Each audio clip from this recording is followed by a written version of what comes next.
우리의 삶에 필요한 것들이 있습니다. 꼭 필요한 것. 20세기는요, 사람들이 필요한 것을 찾는 시대였고 21세기는 원하는 것을 찾는 시대였다고 얘기합니다. 그래서 마케팅에서 20세기는 니즈를 추구하는 걸 디자인했고 21세기는 원츠를, 또 사람들이 원하는 것들을 만드는 시대라고 얘기하죠. 지금 우리 시대에 여러분이 만약에 핸드폰이 없다면 어떤 일이 일어날까요? 여러분, 1988년도에 국내에서 처음으로 서울 올림픽과 함께 핸드폰이 출시되었습니다. 시작되었습니다. 그리고 1989년도 5월에 삼성전자에서 SH100이라는 첫 번째 핸드폰이 한국에서 출시되게 됩니다. 얼마였는지 아십니까? 89년대 첫 핸드폰 가격이 400만 원이었습니다. 네, 일반 사람들은 살 수 없었죠. 근데 89년대 자동차 한 대가 얼마였는지 아세요? 500에서 600만 원이었어요. 자동차 한 대 값을 주고 살 수 있도록 그렇게 비쌌습니다. 쉽게 말하면 일반 사람들이 살 수 없는 가격이었죠. 제가 이 89년 지나고 한 10년 정도 지난 후에, 그때는 제가 중국에서 선교사로 살아갈 때입니다. 이제 중국도 굉장히 이제 핸드폰이 막 보급되면서 막 활성화될 때였어요. 그런데요, 선교를 하다 보니까 이 아이들과 연락을 하고 싶은데 이 도구가 필요한 겁니다. 그래서 하나님께 기도했어요. 하나님, 저 핸드폰 필요한데요. 그 당시엔 많이 싸졌어요. 이미 10년이 지났기 때문에 그렇게 비싸진 않을까, 한 60만 원 정도 할 때입니다. 그래서 기도했어요. 하나님, 저 연락할 수 있는 도구 필요합니다. 그래서 한국에 있는 누군가가 헌금을 해주었어요. 그래서 이제 시내에 핸드폰 가게를 가려고 버스를 타고 막 이동합니다. 근데 마음이 썩 내키지 않는 거예요, 이게요. 그래서 기도했어요. 하나님, 핸드폰 오늘 살까요 말까요? 이렇게 기도하는데 제 마음속에 어떤 이 깨달음이 뭐냐면, 오늘 핸드폰 사지 마라, 이런 깨달음이 오는 겁니다. 돈을 갖고 시내를 핸드폰을 사러 가다가 핸드폰을 사지 않고 돌아왔어요. 그리고 기도했어요. 하나님, 왜 제 마음속에 이런 생각이 들었죠? 하나님, 어떤 계획이 있으십니까? 그리고 며칠이 지났는데 중국 제자가 찾아온 거예요. 그리고 제 앞에 핸드폰 노키아, 그 당시 최신폰을 딱 내놓는 겁니다. 선생님, 제가요 핸드폰이 필요해서 핸드폰을 샀는데 이게 익숙하지 않아가지고 답답해서 이거 사용하지 못하겠다는 겁니다. 그러니 선생님이 사용하라고 그 당시에 노키아 최신폰을 저한테 준 거예요. 너무 감사했죠. 하나님이 그렇게 필요들을 채워주신다는 것. 2년 동안 아주 잘 사용하고 2년 후에 제가 제자한테 돌려줬어요. 이젠 충분하다, 고맙다. 오늘 성경에 보면 하나님은 어떤 하나님이냐? 우리에게 필요한 것을 공급하시는, 필요한 것을 선물로 주시는 하나님이다 라고 얘기합니다.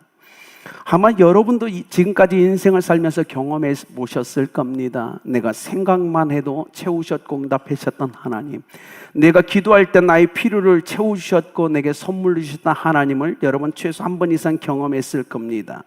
그런데 아버지 되신 하나님이 말세라는 마지막 시대를 살아가는 하나님의 자녀들을 보면서 하나님이 보기에 이 마지막 시대의 말세에 너희들에게 꼭 필요한 것이 있다라고 생각하셨다는 거예요. 그리고 그 마지막 시대에 우리에게 꼭 필요했던 그것을 선물로 주시겠다는 것이 오늘 요엘서 2장의 말씀입니다. 하나님 보기에 마지막 때를 살아가는 하나님의 백성에게 꼭 필요했던 것, 하나님 자녀에게 꼭 필요했던 것, 그것을 오늘 성경이 이렇게 합니다. 그 후에 내가 내 영을 만민에게 부어주리니. 그리고 사도행전 2장 17절은 동일하게 이렇게 얘기합니다. 하나님이 말씀하시기를 말세에 내가 내 영을 모든 육체에 부어주리니.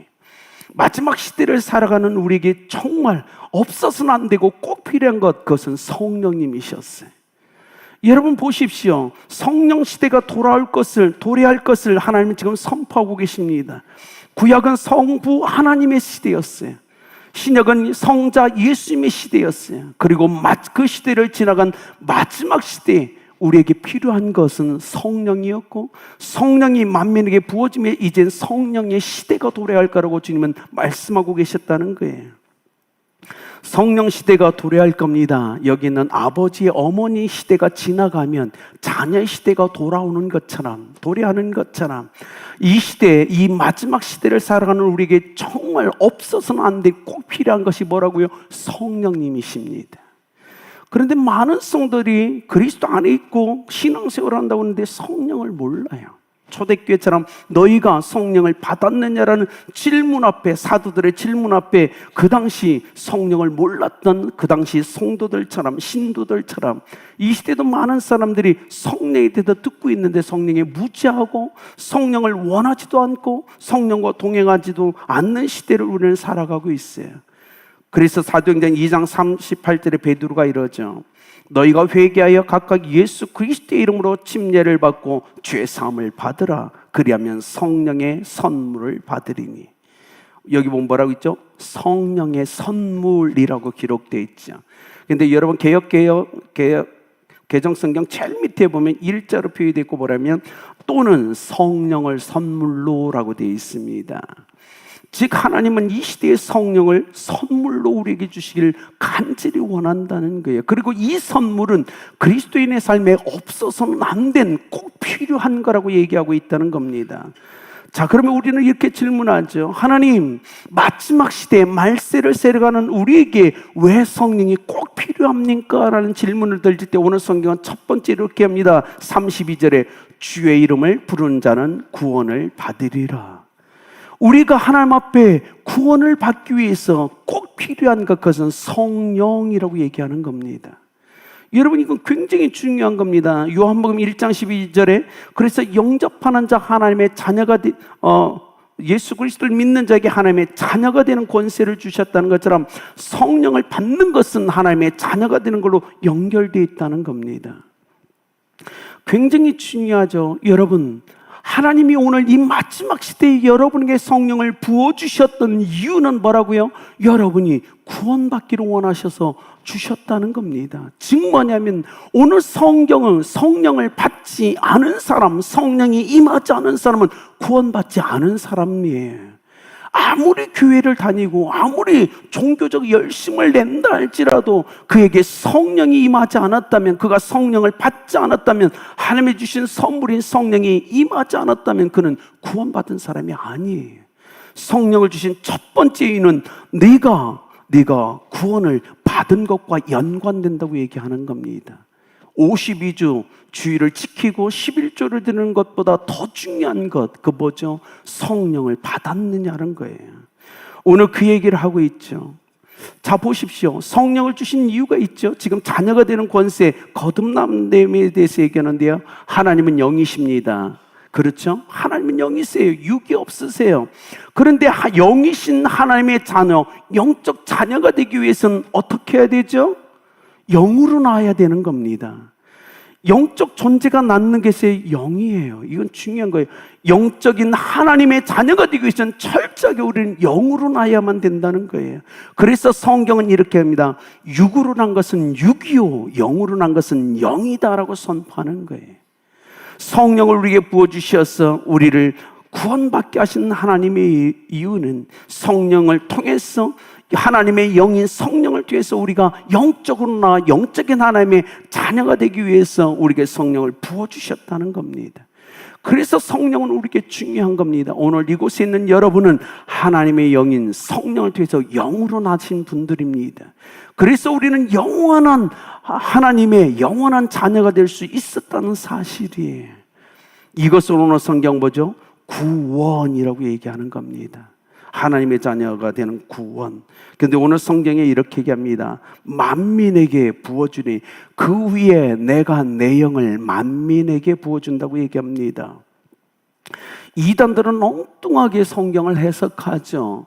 자, 봐라. 성경이 만민에게 부어준다고 했으니 우리가 아무것도 안 해도 된다. 하나님은 사랑의 하나님이다. 죄져도 된다. 엉망으로 해석해요. 그러면서 유혹하죠. 아닙니다. 성경을 정확히 알아야 됩니다. 여기서 만민은 원래 모든 육체라는 뜻이지만 이 땅에 태어난 모든 사람을 가르치지 않습니다. 모든 사람에게 동일한 기회는 있어요. 그것이 하나님의 은혜입니다. 이 땅에 살아있는 모든 사람에게는 기회를 주시는 하나님이에요. 그러나 그것을 누가 받느냐는 믿음으로 어떻게 반응하냐에 대한 문제와 연결되어 있다는 겁니다. 그래서 오늘 28절에 보십시오. 자녀들에게, 늙은이에게, 젊은이에 대해 얘기하죠. 구약 성경에서 보면 성령을 충만히 받았던 사람들은 네 부류였습니다. 선지자, 제사장, 왕이었죠. 그리고 플러스 알파로 나시린들에게 성령이 임했죠. 그런데 오늘 주님은 뭐라고 하냐면 모든 만민에게 주신다고 합니다. 하나님의 영은 사회적 신분이나 계층, 나라, 민족과 상관없이 하나님이 주신다고 얘기하는 거예요. 이 땅에 태어난 모든 사람이 아닙니다. 각 나라, 족속, 백성, 방한, 사회, 계층을 뛰어넘어서 그것이 만민이란 뜻입니다. 이것은 정확하게 이루어졌죠. 사도행전을 보면 유대인들을 뛰어넘어 이방인 가운데 성령이 부어집니다. 마가다락방에 성령의 강력한 임재가 임하죠. 부어지죠.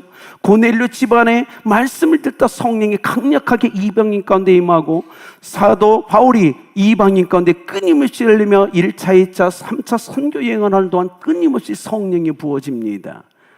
여러분, 그 얘기를 하는 거, 그것이 만민이에요. 자, 그런데 심지어 29절은 이렇게 합니다. 그때 내가 내 영을 남종과 여종 위에 부어주리니 저들이 예언할 것이요. 남종과 여종. 한국어 그 성경에는요, 한 단어가 빠져 있습니다. 바로 성경에 이분이라는 단어가 빠져 있어요. 심지어라는 단어가 빠져 있습니다. 그래서 29절은 이겁니다. 그때 내가 내 영을 심지어 내 남종과 여종에게 부어주리니입니다. 이 땅에 존재하는 모든 사람이 아니라 사회 계층을 뛰어넘어 모든 사람이란 뜻입니다. 신분과 상관없이, 빈부귀천과 상관없이, 피구색과 상관없이 모든 사람이란 뜻입니다. 이 얘기를 지금 하고 있는 거예요. 심지어 그 시대의 노예들에게도 성령을 부어준다. 이건 충격적인 메시지였어요. 인권이 전혀 없이 인간적 대우를 받지 않는 이 사람들에게 성령이 부어진다. 이건 충격이었죠. 사회적 신분과 상관없이 성령을 부어주시겠다는 아버지의 이 의지와 열정이 모든이라는 단어에 여러분 포함되어 있다는 겁니다. 그런다면 어떡하죠? 우리는 성령을 받은 우리, 하나님의 자녀된 우리, 완벽하지 않고 완전하지 않아 쓰러지고 넘어지고 좌절하지만, 그럼에도 불구하고 예수 그리스도 안에 있는 대속의 은혜가 오늘 나의 삶에 흐르기에 성령은 영원히 우리를 떠나지 않으며 지키시고 보호하시며 도우시고 인도하신다는 사실이 얼마나 큰 은혜입니까? 예수님이 얘기하셨어요. 보내실 보혜사 성령 영원히 너를 떠나지 않으리라고 얘기하셨어요. 왜죠? 하나입니다. 십자가에서 나를 위해 죽으시고 부활하신 대속의 은혜가 나에게 흐르고 있기 때문에 그래요. 그 은혜 때문에 성령은 한 번 오셔서 영원히 우리가 연약하여 넘어지고 쓰러지고 범죄할지라도 우리를 떠나지 않으며 우리 가운데 하나님의 거룩한 뜻을 이루고 계심이 얼마나 큰 은혜입니까? 그래서 28절은 이렇게 합니다. 너희 자녀들이 장래일을 말할 것이며 너희 늙은이는 꿈을 꾸며 너희 젊은이는 이상을 볼 것이며. 어떤 사람들이 자꾸 이상하게 생각해요. 이 말씀 보면서 이렇게 뭐죠?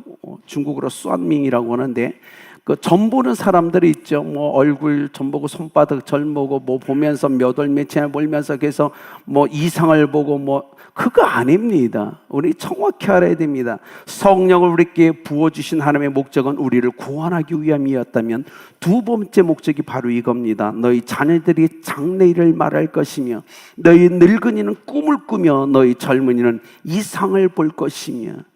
하나님의 선택받고 성령을 받은 사람들은 세 가지 사역, 아니 더 정확히 얘기하면 단 한 가지 사역에 대해서 얘기하는 겁니다. 성령을 보신 두 번째, 복음을 전하기 위한 겁니다. 우리의 자녀들이 장래일을, 하나님의 말씀을, 장차 이루어질 하나님의 놀라운 역사하심을 선포하는 삶을 살아갈 겁니다. 우리의 늙은 나이 드신 분들은 꿈을 꿀 겁니다. 어떤 꿈이냐? 각 나라 족속 백성 방 안에서 아무라도 셀 수 없는 큰 무리들이 복음을 듣고 회개하며 예수 그리스도 앞에 굴복되어 돌아오는 꿈을 꿀 겁니다. 더 나아가서 젊은이들은 이상을 볼 겁니다. 젊은 세대들이 하나님 앞에 굴복하여 복음 앞에 나오는 그 이상을 보게 될 겁니다. 이것은 한 사람의 그런 거 아닙니다. 성령을 받고 성령이 이루실 그 놀라운 것들을 보고 말하며 하나님 앞에 예배자로 서가는 그 모습에 대해서 얘기하는 겁니다. 그러니 한 가지 비전입니다. 우리 자녀들이 성령을 받고 하나님의 복음을 선포하기 시작할 겁니다. 하나님의 메시지를 선포할 겁니다. 나이 드신 분들은 꿈을 꿀 겁니다. 그렇게 복음이 선포되며 영혼들이 죽게 돌아오는 놀라운 꿈을 꿀 겁니다. 젊은이들이 이상 환상을 보게 될 겁니다. 각 나라 족속 백성에서 수많은 하나님의 선택되고 성령을 받은 사람들이 그들의 삶 속에 일어난 성령의 거룩한 구원의 역사를 보게 되는 일이 일어날 거라고 얘기하는 거예요. 여러분, 이건 놀랍죠? 여러분 삶에 그런 꿈을 꾸시고 계십니까? 성령이 보여주는 환상이 보이시나요? 이상이 보이십니까? 이건 굉장히 중요한 겁니다. 여러분이 만약에 성령을 받았다면, 성령이 여러분 안에 있다면 우리의 삶에 이것은 이루어지게 돼 있어요. 내가 믿음으로 하나님 앞에 고백하며 움직여갈 때 성령이 우리의 영안을 열어보게 하십니다. 이상도 보고 꿈도 주시죠. 그리고 장래일들을 말하는 이 시대 젊은이들을 우리는 보게 될 거라고 지금 얘기하는 겁니다. 노인들이 꿈을 꾸며 젊은이는 이상을 볼 것이다. 성령을 통해서 열방의 복음이 선포되고 수많은 사람들이 죽게 돌아오는 그것을 너희들은 보게 될 것이다 라고 얘기하는 거예요. 여기 보면 30절에 있죠. 마지막 때 일어날 징조, 피와 불과 연기에 대해서도 얘기하죠. 어떤 성경학자들 이건 큰 전쟁에 대한 예언이라고 얘기합니다. 그런데 어떤 성경학자들은 이렇게 합니다. 이 피는 예수 그리스도의 십자가의 보혈을 상징하고 불은 성령의 역사를 의지하며 연기는 하나님의 임재를 말하고 있다. 그래서 이 마지막 때에 삼위일체 하나님이 어떻게 구원의 역사를 이루는지에 대한 그 현상을 얘기할 뿐이다라고 얘기했어요. 요엘서 2장, 오늘 우리가 읽은 이 본문은 이미 초대교회부터 끊임없이 성취되어 가고 있고 지금도 성취되고 있으며 앞으로도 성취될 하나님의 말씀이라는 사실입니다. 그렇다면 여러분에게 질문을 던져야 됩니다. 여러분은 이미 구원받은 성령을 받은 분들입니다. 그러면 여러분의 인생에 단 한 가지 오늘 본문을 통해서 우리가 해야 될 일이 있습니다. 뭐죠? 성령을 받기 전과 받은 후의 나의 삶에 분명한 변화는 하나입니다. 젊은이들이 장래일을 말하는 것을 우리가 보고 늙은이들이 꿈을 꾸고 또 자녀들이 장래일을 말하고 젊은이들이 이 이상 환상을 보는 걸 우리가 볼 수 있어야만 된다는 겁니다. 여러분 어떻습니까? 성령을 받으신 후에 이것이 보이십니까? 오늘 이곳에서 예배하는 여러분의 삶에 이 놀라운 역사가 성취되길 예수님의 이름으로 축복합니다. 여러분, 우리 자녀들이 하나님의 말씀을 전하는 것을 기대하셔야 됩니다. 나이 드신 분들이 꿈을 꾸는 걸 볼 수 있어야 됩니다. 그리고 우리 교회 젊은이들이 이 환상과 이상을 보는 이야기를 들려야 됩니다. 그래서 우리 기도하시는 분들이 그거 있잖아요. 아름다운 교회는요 영혼들이 구원되는 걸 전 봤어요. 아름다운 교회를 통하여 영혼들이 구원받는 걸 저는 보았습니다. 우리 교회 청년들이요, 이 주변의 청년들이 예수 믿고 돌아오는 것이 보여요. 우리는 외칠 수 있어야 되는 거예요. 아동체 어린아이들, 주변의 어린아이들이 복음을 듣고 죽게 돌아온 걸 저는 보았습니다. 환상과 꿈과 이상이 우리 아름다운 교회 성도들 삶에 보여야 됩니다. 그것이 성령의 역사라고 얘기하는 거예요. 저는 보고 싶어요. 아름다운 교회 자녀들이 장래일을 말하고 나이 드신 분들이 꿈을 꾸며 젊은이들이 환상, 이상을 보는 놀라운 역사가 일어나길 예수님의 이름으로 축복합니다. 그래서 성령을 받은 우리를 통하여 아동처가 부흥하고 있구나. 중고등부가, 대학 청년부가, 영혼들이 그렇게 돌아오면서 부흥하고 믿는 자의 수가 더해지고 있구나. 환상과 꿈이 여러분의 삶에서 보여지길 예수님의 이름으로 축복합니다. 우리가 수요일 지금 기억하고 마음에 기록하다 하고 있죠. 하나님을 기쁘게, 열방의 주를 기뻐하게 하기 위해서 우리는 복음을 전해야 됩니다. 아니, 전하지 않더라면 여러분 기도하며 꿈을 꾸십시오. 이루어질 겁니다. 각 나라 족속 백성 방 안에서 수많은 영혼이 죽게 돌아오는 꿈과 환상, 장래를 볼 수 있는 우리가 되어야 되지 않을까요? 그렇다면 남은 인생 우리가 해야 될 건 복음을 전하는 것. 아니, 전하지 않는다면 끊임없이 기도를 통해서 환상과 꿈을 볼 수 있는 그 삶을 살아내시길 예수님의 이름으로 축복합니다. 이런 결론을 내릴까요? 일산에서 목회하는 한 목사님이 이런 간증을 하셨어요. 어느 날 하나님이 그를 목회자로 부르셨는데 너 할 수 있겠어? 라고 질문하지 않고 너 원하니? 라고 질문하시더라는 거예요. 너 원하니? 마음속에 일어나는 한 가지 질문, 내가 너를 사용하길 원하는데 너 원하니? 라는 질문입니다. 그래서 그가 이렇게 했다고 해요. 아니요, 저 못합니다. 할 수 없습니다. 라고 대답했대요. 이래서 못하고 저래서 못하고 할 수 없습니다. 그랬더니 마음속에 소리가 또 들려옵니다. 아니, 누가 너 보고 할 수 있냐고 질문했어. 원하냐고 이렇게 질문했다고 합니다. 그래서 그가 계속 대화하면서 주님, 제가 솔직히 원하지 않는 것 같습니다. 이런 핑계 됐지만 결론은 저는 원하지 않습니다라고 대답했다고 얘기해요. 그러면서 회개하고 기도하다가 그가 이렇게 기도했다고 합니다. 주님, 제가 주님을 위해 살고 싶은 마음이 아주 조금은 있습니다. 아주 조금은 있습니다. 그런데 주님이요, 이 조그만 마음을 크게 해주신다면, 지금 하나님을 살고 싶은 마음이 크지는 않았지만, 원치 않지만 조금 있는데 이 조그만 마음을 키워주신다면 하나님 그 원하시는 삶을 살고 싶다는 마음이 커질 수만 있다면 순종하겠습니다. 기도했는데 그 마음이 커지더라는 거예요. 그래서 그가 헌신하고 신학을 해서 목회를 한다고 얘기합니다. 오늘 성령을 받은 여러분에게 하나님의 질문이 동일하지 않을까요? 하나님은 여러분에게 질문하십니다. 원하느냐? 아니요, 하나님, 저는 할 수 없어요 라고 할 때 주님은 얘기하실 겁니다. 나는 네가 할 수 있는 걸 묻는 게 아니다. 너에겐 그 능력이 없다라고 얘기하실 겁니다. 우리에겐 그 능력이 없습니다. 우리는 할 수 없습니다. 그래서 주님의 질문은 원하느냐라는 겁니다. 우리가 원하면 하나님의 능력을 주실 겁니다. 능력은 하나님께 오는 겁니다. 그래서 오늘 이곳에서 예배하는 여러분에게, 이미 구원받고 성령을 받은 여러분에게 하나님의 질문은 원하느냐라는 겁니다. 여러분, 이걸 우리가 원하면 어떨까요? 우리 자녀들이 장래를 보고, 나이 드신 분들이 꿈을 꾸고, 우리 젊은이들이 이상과 환상을 보는 그 일이 아름다운 교회 안에 일어나는 걸 보고 싶지 않으십니까? 하나님은 여러분을 사용하길 원합니다. 여러분, 기쁨으로 하나님, 제가 원하는데요, 제 마음이 아직 크지는 않습니다. 아주 작습니다. 그러나 이 작은 마음을 키워주십시오. 이 마음이 커질 수 있다면 제가 순종하겠습니다. 그렇게 헌신하며 기도하며 성령의 도구로 구약에 쓰임받는 여러분 되길 예수님의 이름으로 축복합니다.